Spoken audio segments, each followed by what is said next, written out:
If you're not on a tour at La Spezia, it's a very pleasant stroll along the seafront and then turn right and you go straight into the main street of the town, and then you may want to visit the castle. If you fancy an al fresco beer, one of the many places here is Piazza San Agostino. La Spezia has one main street. La Spezia is a gateway port, but it does have its own charm. The architecture is very picturesque and the town's quite buzzy, even for a Sunday. The street is also the walk to the station, although you can get a bus there straight from the port. Italy is famous for the Sophie Loren Romeo and Juliet balconies. The castle does have a lift. It's opposite Foot Locker and it's well signposted. In the middle of the high street, in what was a church, is a museum of art from the Middle Ages to present day. We have decided to climb up to the castle. There's quite a lot of steps up to the castle. I think it's best to do it at the beginning of the day. I have to tell you that we've already been to Pisa, as you'll see in a moment, because it is best to do Pisa first and then get back to the ship in good time.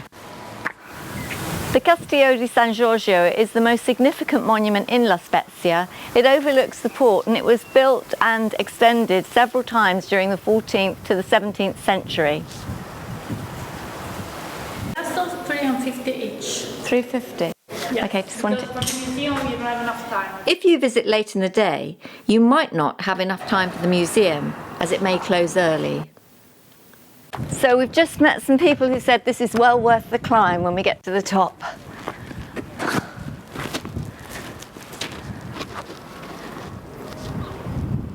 The views are spectacular, but it's not the most interesting castle. If you have children, keep hold of them, as the safety rails have open spaces.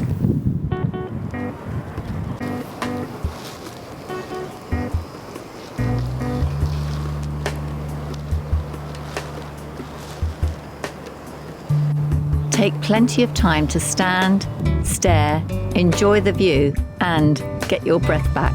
I think you'll agree it's worth it. And it's a great cardio workout. For those of you counting your steps, it's a lot. Definitely don't feel guilty now about having a pizza in Pisa. We walked all the way up, but you can get the lift down. There are two lifts. You walk across a road to move between the lifts. Going in.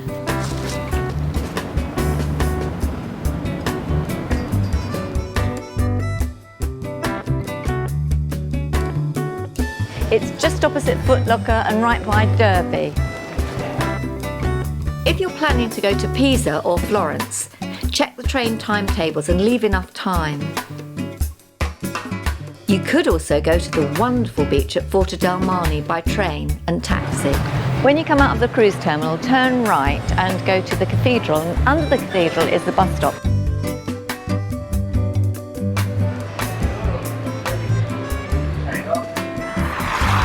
The bus comes down a road with beautiful small blossoming trees, makes a sharp left, and then you see the steps to the station. When you're buying a ticket, switch to English and then follow the instructions. In case of need, ask only Trenitalia.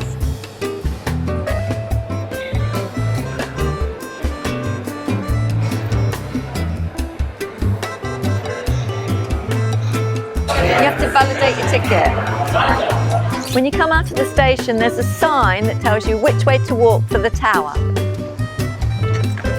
Within 100 yards, you'll see the tower.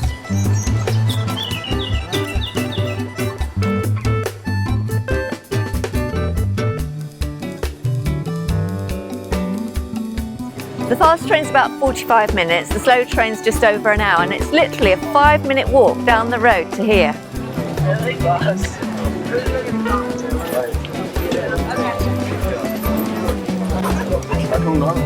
A lot of points, huh?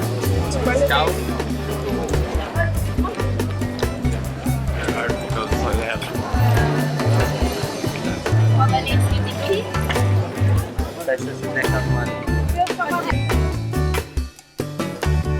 This land has always been consecrated for Christian worship, and the design of the site is meant to represent a dialogue between heaven and earth. The cathedral is full of works of art.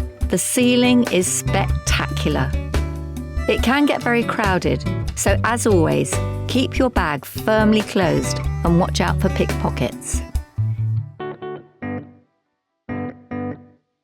The cathedral is free to enter and is beautiful inside, but take something to cover your shoulders.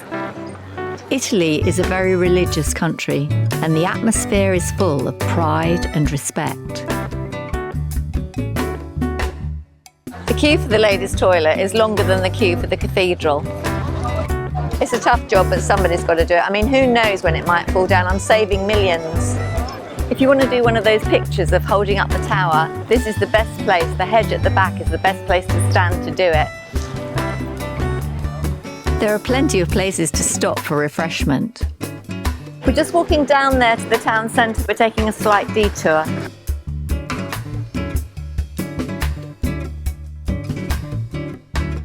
Pisa is a really charming little town, and it's easy to find from the cruise ship and a very short walk from the station.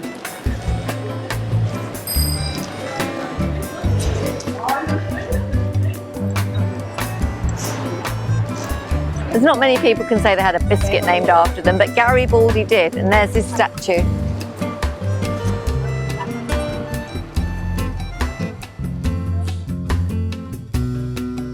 This place is so atmospheric. I keep expecting Sophia Loren to turn up like in one of those old movies. We've arrived on a Sunday, so all the shops are closed, but that's probably done me a favour because they are lovely shops, so I've probably saved a fortune.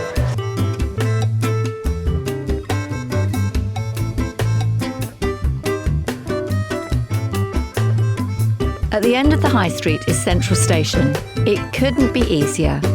We did Pisa and La Spezia easily in one day, and a very enjoyable day it was too. The big white monument you saw on our film in Rome is to this guy, Vittorio Emanuele II.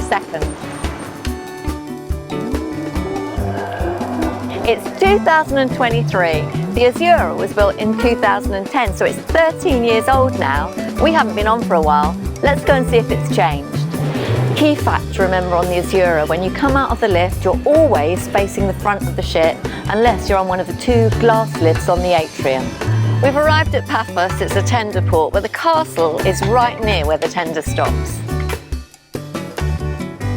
Hello. You're not going to bite me, are you? What? You can really imagine the layout, how it was. These pillars they've uncovered just really give the atmosphere, the Greek atmosphere. You can either turn left and go to the beach down by the archaeological site, or you can turn right, and it's quite a long walk, but there are nice beaches at the other end of the bay. So up the drawbridge we go.